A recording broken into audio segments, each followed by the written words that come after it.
Hello friends and welcome to Net Forum. This is Rituraj Dikshit. Welcome you for another lecture of Python programming.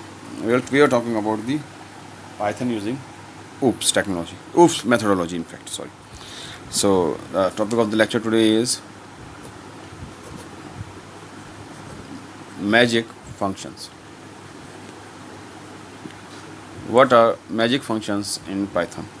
Now let's see. The magic functions are methods which are used in Python to add magic to your class. What is that meaning of this particular thing is that what is the meaning of magic is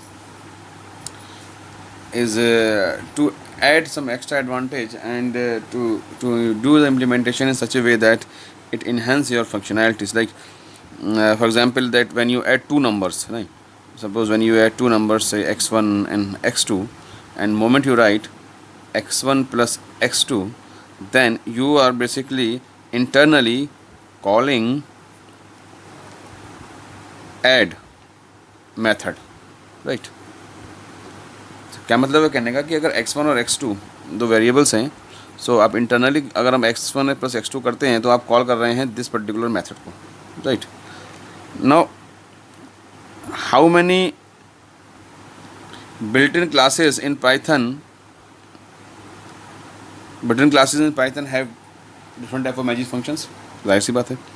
तो अगर हम dir चलाएं command prompt पे जा करके, then we will get what we will get? We get list of all magic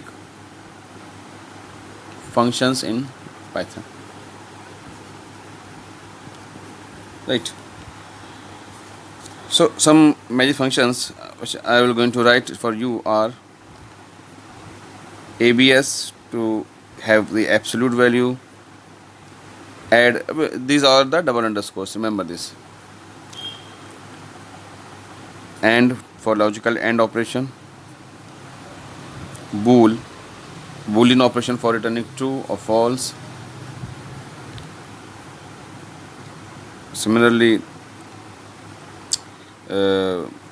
right, okay, equal for eq for equal operator, right? Then ge for greater than or equal to, right? Greater than, right? So many more are there. A very important one which is being used a lot initially, also init for construct of the class, int integer. In this way different type of functions are being used. New to create an instance of the class. So a lot of magic functions are there which are being used by the class continuously for enhancing the programming functionalities. Let us see that in the command prompt I have given, say n1 equal to 10 and n1 plus 5. So when you execute this by pressing enter, you will get 15, right? So तो अगर आप n1 equal to 10 लिखेंगे और n1 plus 5 करेंगे तो आपका answer आएगा 15. लेकिन अब इंटरनली क्या हो रहा होता है, आपका आंसर जो है वो ऐसे भी आ सकता है, और अगर आप ये वाला प्रोग्राम कॉल करेंगे, ये से लिखेंगे n1 dot magic function add वाला और 5, तब भी आपका आंसर जो है जब आप एंटर की प्रेस करेंगे तो 15 ही आएगा. तो ये जो पर्टिकुलर फंक्शन है आपका, ये कहलाता है आपका मैजिक फंक्शन, जो कि सिंगल आर्गूमेंट लेता है और एक आर्गूमेंट आप यहाँ से पास करते हैं. और इंटरनली जब भी आप प्लस कॉल करते हैं तो पाइथन के जो पीछे बैकग्राउंड में ये मेथड ही कॉल हो रहा होता है. तो यहाँ पे इन्होंने डायरेक्ट इसे कॉल कर लिया है. You can call it, you can explicitly call it also ना, you can override them also. अच्छा, one very important point is that these all magic functions can be override. You can override them, right? So with this, let's start and have some questions and operations on magic functions. So the first function which we're going to deal some very important magic functions.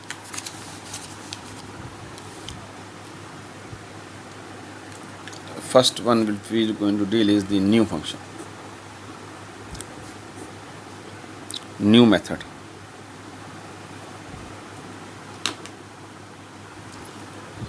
पहला जो use करेंगे वो जो आपका new use करेंगे। तो जो languages हैं जैसे कि जावा है, सी शार्प है, सी प्लस प्लस है, use new operator to create the instance of a class. कोई क्लास है अगर C1 तो उसका कोई ऑब्जेक्ट अगर बनाना है हमें OB1 तो उसको बनाने के लिए हम लोग न्यू ऑपरेटर यूज़ करते हैं, हम सबको पता है ये बात। तो बेसिकली क्या होता है जब न्यू ऑपरेटर कॉल होता है तो वो कॉल करता है आपका न्यू मैजिक फंक्शन को, और न्यू मैजिक फंक्शन जो है वो फिर आपका कॉल करता है आपका कंस्ट्रक्टर को पाइथन में, इसका नाम है इनिट। तो अब ये जो है प्रोसेस ये केवल पाइथन में होता है। वैसे न्यू नाम का कीवर्ड जो है वो सी शार्प या जावा में और इन सब में यूज़ करा जाता है, ठीक है। इनिट कंस्ट्रक्टर के बारे में हम लोग कई बार जो है वो बात पहले भी कर चुके हैं। तो आइए अब एक एग्ज़ाम्पल देखते हैं। अगर हमने कोई क्लास लिया एम्प्लॉय और उसके अंदर मैंने कुछ लिखा है या नहीं लिखा वो तो अलग बात है, उसको मैं यहाँ पे कर देता हूँ suppose that body of a program, है ना। और फिर मैं कमांड प्रॉम्प्ट पे जा कर के मैं लिखता हूँ E = एम्प्लॉय।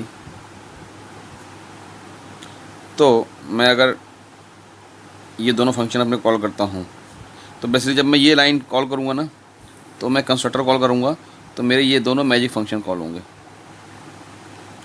फंक्शन या मेथड एक ही बात है, हम लोग रिपीटेडली उसे यूज़ करते रहते हैं। Magic method is called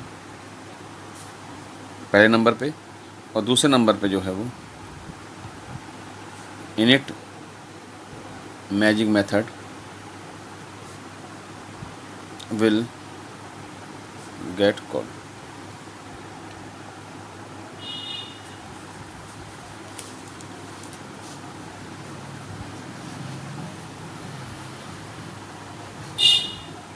next method is string method. तो आइए देखते हैं ये क्या होता है।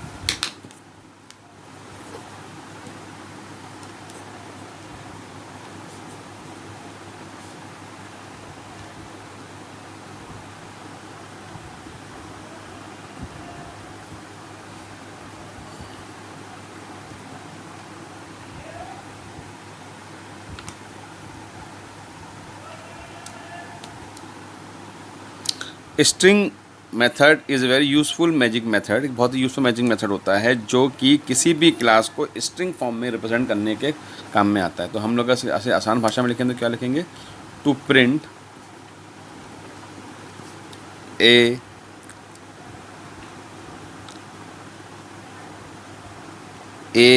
User defined class in a printable string representation, ठीक है। तो जैसे हम लोगों को पता है कि एक str मेथड होता है ना जो कि स्ट्रिंग के फॉर्म में कन्वर्ट कर देता है किसी वैल्यू को। मतलब मैं अगर ऐसे लिखूँ str12 तो मेरा आंसर क्या आएगा, आएगा 12, लेकिन वो स्ट्रिंग फॉर्म में होगा, है ना। ऐसे कर ढूंढ कर सकते हैं उसको।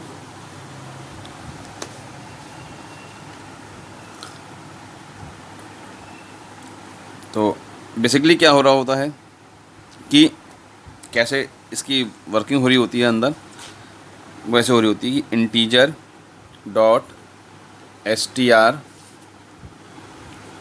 और 12, ठीक। तो जब ये इसको एग्जीक्यूट होता है तो ये आपको देता है 12।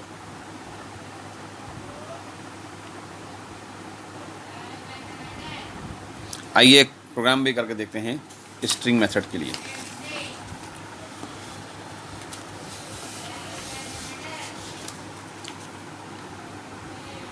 एक क्लास ले लेते हैं,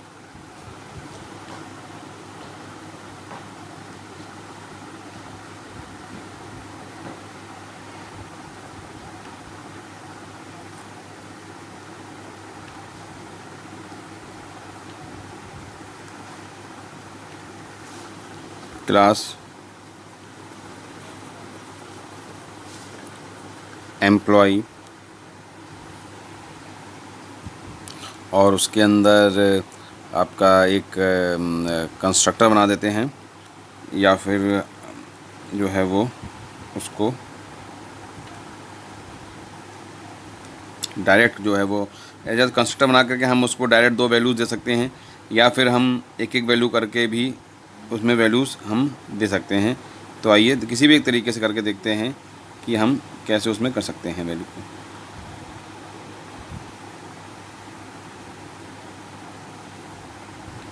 तो क्लास एम्प्लॉय हो गया, def INIT init,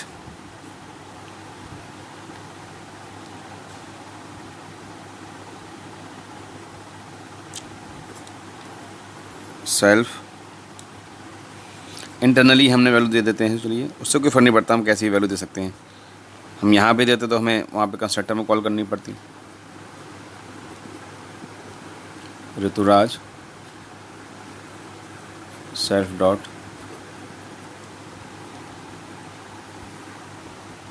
sorry age हमारे पास जस्ट एक मिनट। अब क्या करते हैं, यहाँ पे एक अनदर मैजिक फंक्शन कॉल करते हैं, str सेल्फ, और यहाँ पे हम रिटर्न करते हैं इसे name equal to plus self dot name plus age equal to plus self dot age. तो हम इसे जब कमांड प्रॉम्प्ट से कॉल करेंगे और लिखेंगे कि E1 equal to employ capital E का फोर्स, तो वैल्यू ऑटोमेटिकली इनिशियलाइज हो जाएगी, कोई दिक्कत वाली बात नहीं। और फिर जब हम उसे प्रिंट E1 करेंगे, आप देख रहे हैं जब प्रिंट फंक्शन जो है बेसिकली E1 को कॉल कर रहा है, E1 कॉल करेगा कंस्ट्रक्टर को। उसके बाद जब अब ये प्रिंट जब हम यूज़र डिफाइंड क्लास को प्रिंट करवाएंगे तो वो एक स्ट्रिंग रैपर क्लास को फॉलो करता है, तब E1 को ये वैल्यू रिटर्न करेगा ऑटोमेटिकली, और हमारे पास जो आउटपुट में आएगा वो आएगा नेम इक्वल टू ऋतुराज और एज इक्वल टू 35। तो str फंक्शन जो है वो किसी भी यूज़र डिफाइंड क्लास को प्रिंट कराने के काम में आता है, वो आपको str फंक्शन की हेल्प से प्रिंट करवाना पड़ता है, वरना यहाँ पे कोई मेमोरी रेफरेंस का एड्रेस वगैरह आ जाता है। आइए अगला मेथड देखते हैं, मेथड नंबर 3, इसका नाम है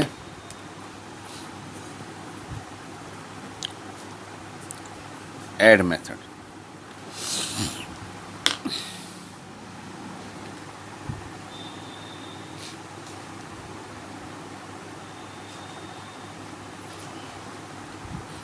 इसको समझने के लिए आइए क्लास ले लेते हैं। क्लास लिया है यहाँ पे हमने सपोज डिस्टेंस का कंस्ट्रक्टर बनाया है, def INIT init self comma x comma y, और यहाँ पे उन्होंने लिया है अभी काम करते हैं, अगले पन्ने बनाते हैं, थोड़ा बड़ा प्रोग्राम है। देखिए क्या कर रहे हैं कि हम लोग एक ऐड जो आपका मैजिक मेथड है उसके बारे में बात कर रहे हैं। तो एग्जाम्पल की हेल्प से class dist def init self x comma y self dot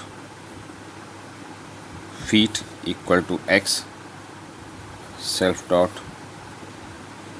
inch equal to y, def add self comma x. अब देखिए यहाँ पे मैं एक एक चीज़ के बारे में आपको बताता रहूँगा, पहले एक बार प्रोग्राम लिख लें। यहाँ पे मैं एक ऑब्जेक्ट ले रहा हूँ OB1 इक्वल टू डिस्ट और OB1 dot feet equal to self dot feet plus x dot feet, OB1 dot inch equal to self dot inch plus x dot inch, if OB1 dot inch is greater than equal to 12, 12 से ज़्यादा होते तो उसे foot में convert करेंगे। क्या करेंगे, OB1 dot feet equal to OB1 dot feet plus 1,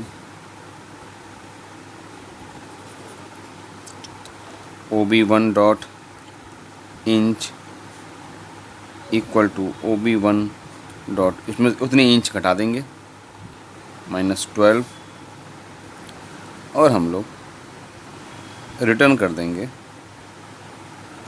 OB1 को, क्योंकि OB1 के दोनों एट्रीब्यूट्स हैं तो अपने आप ही आ जाएंगे उनको, उसमें कोई दिक्कत नहीं है, बात नहीं है, क्योंकि ये दोनों वेरिएबल्स OB1 के हैं। जो भी ऑब्जेक्ट एसोसिएटेड होता है वो अपने एक नेम स्पेस बनाता है, पता ही है आपको, और अपने खुद के एट्रीब्यूट्स बनाता है, और जब भी हम चाहेंगे तो उस एट्रीब्यूट की हेल्प से उन वेरिएबल्स को कभी भी एक्सेस कर सकते हैं। ये बहुत समझने वाली बात है। देखिए, जब भी कोई नया इंस्टेंस बनता है तो वो अपने खुद के एलिमेंट्स बनाता है, फीट या इंच जो भी आप ले रहे हैं। तो अब ये OB1 का ये नेम स्पेस अलग होगा, OB2 बनाएंगे तो उसका अपना नेम स्पेस अलग होगा, तो हर एक उसके अपने खुद के फीट इंचेस होंगे, फीट और इंचेस, ठीक है। तो जितने भी एट्रीब्यूट इंस्टेंस होते हैं वो अपने एट्रीब्यूट्स को उनके साथ बहुत ही क्लोजली एसोसिएट रखते हैं और वो यूनिक होते हैं, ठीक है। इस पर्टिकुलर प्रोग्राम में जब भी मैं OB1 डॉट फीट यूज़ करूँगा तो अलग वैल्यू आएगी, और ये जो ऑब्जेक्ट मैंने यहाँ पे यूज़ किया एक्स, इसकी हेल्प से कॉल करूँगा तो अलग वैल्यू आएगी। यहाँ पे मैं एक्स ना लेकर के थोड़ा सा इजी करने के लिए लेट अस टेक OB, तो जब OB ले लूँगा, सिंपल OB ले लूँगा तो ये आएगा OB डॉट फीट और OB डॉट इंच, आसानी थोड़ा और क्लियर करने के लिए, बाकी सब कोई दिक्कत नहीं है। तो रिटर्न हो जाएगा यहाँ से। फिर अपना वही, आप चूँकि क्लास के डायरेक्ट ऑब्जेक्ट को कॉल करेंगे तो यहाँ पर डेफ str सेल्फ और रिटर्न करेंगे,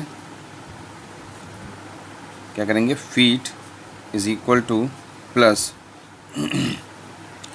अब आपने इंस्टेंस क्या कॉल करा है जिसके अंदर वैल्यूज़ हैं सब,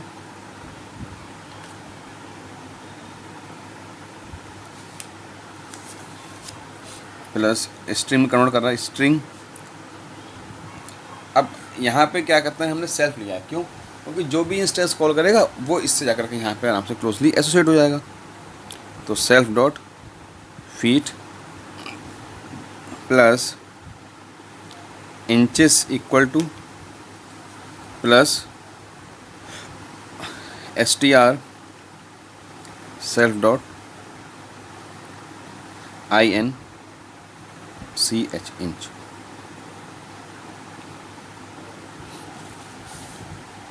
अब देखिए कैसे काम करेगा और उसके बाद इसको हम समझते हैं। D1 इक्वल टू लिया डिस्ट 3,10, D2 इक्वल टू लिया डिस्ट 4,4,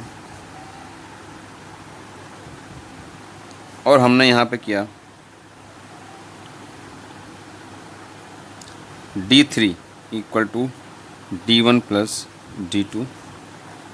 तो और फिर हमने ऑब्जेक्ट को प्रिंट करवा दिया, तो वो स्ट्रिंग को कॉल करेगा। स्ट्रिंग में हमने पूरे रिप्रेजेंटेशन दिखा ही रखा है। तो ये जगह फीट आ जाएंगे आपके 8 और इंचेस आ जाएंगे आपके 2। फीट आ जाएंगे आपके 8, इंचेस आ जाएंगे आपके 2। देखिए दोस्तों हो क्या रहा है यहाँ पे, मैं आपको पूरा प्रोग्राम समझाता हूँ। सबसे पहले डिस्टेंस क्लास कॉल होगा, ऐसी बात है जिन्होंने कॉल किया है। फिर उन्होंने दो वैल्यू दी हैं 3 और 10।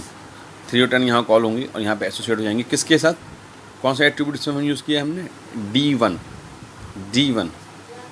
फिर ऐसे ही D2 कॉल होगी, D2 के लिए वैल्यू एसोसिएट हो जाएंगी, यानी कि दो नेम स्पेस बन जाएंगे एक तरीके से, एक D1 के लिए और एक D2 के लिए, उनके एसोसिएटेड वैल्यूज़ के साथ। क्लियर है। जब ऐड कॉल होगा तो ऐड बेसिकली क्या कॉल करेगा, ऐड बेसिकली जब कॉल होगा तो वो कॉल करेगा D1 डॉट ऐड D2। ठीक, तो अब क्या होगा, OB के अंदर हमने नया इंस्टेंस कॉल किया OB1, वो एक ही बात है, दोनों ही D1 को ही कॉल कर रहे होंगे, OB1 और D1। तो कह रहा है कि OB1 equal to dist OB1 equal to dist call करा। डिस्ट कॉल करने से फ़ौरन उसका कंस्ट्रक्टर कॉल होगा। कंस्ट्रक्टर कॉल होने से उसमें जो है वो वैल्यू हमने जो दी हैं बहुत सारी आ जाएंगी और हमारे पास इनिशियलाइज हो जाएंगी। फिर हमने एक वैल्यू का सेट और लिया है जो लिया OB से। OB भी अपने एसोसिएटेड वैल्यूज़ को कॉल करेगा जो कि हमने कंस्ट्रक्टर के थ्रू ऐड के थ्रू भेजी होगी, क्योंकि हमारे दोनों वैल्यूज इनिशियलाइज हैं D1 और D2। क्योंकि जब भी हमारा ऐड कंस्ट्रक्टर कॉल होता है, ये D1 प्लस D2 कॉल होता है, तो D1 तो यहाँ चला गया और D2 यहाँ चला। अब ये दोनों वैल्यूज़ तो कंस्ट्रक्टर से आ चुकी है ना यहाँ पे, तो OB1 तो डायरेक्ट बस केवल इसकी रेफरेंसिंग करेगा। यहाँ पे वैल्यूज़ हैं D1 की भी, यहाँ वैल्यूज़ हैं D2 की भी, तो केवल रेफरेंसिंग करेगा। वैल्यूज़ ऑलरेडी हैं यहाँ पे, उसे कोई नई वैल्यू इनिशियलाइज नहीं करनी है, वैल्यू ऑलरेडी इनिशियलाइज है, बस वो केवल उसका रेफरेंस बना रहा है। देखिए OB1 और OB ये केवल एक रेफरेंसेस हैं जो कि इंस्टेंसेस D1 D2 क्रिएट कर चुके हैं, केवल हमें वहाँ पहुँचा करके उनकी वैल्यूज़ को वहाँ से एसोसिएट करवा रहा है। अब क्या कर रहा है, OB1 equal to self dot feet. अब सेल्फ डॉट फीट का मतलब क्या हुआ, वो वैल्यूज़ जो कि D1 ने इनिशियलाइज करी थी और OB डॉट फीट मतलब कि जो D2 ने इनिशियलाइज करी थी। यहाँ सब कंप्यूटेशन होगा मैथमेटिकल, और देखा जाएगा कि भाई इंच जितने ज़्यादा बड़े हैं 12 से, उतने जो है वो घटा दिए जाएंगे और उतने फीट बढ़ा दिए जाएंगे। सिंपल मैथमेटिक्स है। और बढ़ाने के बाद हमने फिर रिटर्न OB करवा लिया। रिटर्न OB क्यों करवाया, रिटर्न OB हमने इसलिए करवाया क्योंकि ऐड वैल्यू रिटर्न करेगा किसको देगा, D3 को देगा, क्योंकि हमारे पास यहाँ पे क्या है D3 है। D3 equal D1 plus D2। जब जो रिटर्न करेगा वैल्यू, तो वैल्यू सीधा जाएगी किसके पास, D3 के पास जाएगी। फिर अब मैंने क्या बताया था, str फंक्शन यूज़ होता है किसी भी इंस्टेंस को, यानी किसी भी ऑब्जेक्ट को क्लास यूज़र डिफाइंड क्लास के प्रिंट करवाने के लिए। तो str में मैंने पूरा फॉर्मूला बना रखा है प्रिंट करने का, यहाँ से प्रिंट कर देगा। समझने वाली बात केवल इतनी है कि जब भी ऐड फंक्शन कॉल हुआ यहाँ पे D3 equal to D1 plus D2 करके दोस्तों, तो D1 जो है वो ऑटोमेटिकली कॉल हुआ with the help of this syntax, और D2 भी कॉल हुआ। D1 भी क्रिएटेड है, D2 भी क्रिएटेड है। तो जब पहला ऑब्जेक्ट हमने सेल्फ लिया तो फर्स्ट ऑब्जेक्ट कॉल हुआ, उसने वैल्यू एसोसिएट कर दी। D2 कॉल करा तो आपका ये सेकंड ऑब्जेक्ट कॉल हुआ। ठीक है, तो इस बात को आपको ध्यान रखना पड़ेगा। ठीक है, तो ये था ऐड मैजिक फंक्शन का काम। तो इसके साथ ही हम लोग लेक्चर अब बंद करते हैं दोस्तों, और अगले लेक्चर में मिलेंगे कुछ और मैजिक फंक्शंस के साथ। Thank you very much.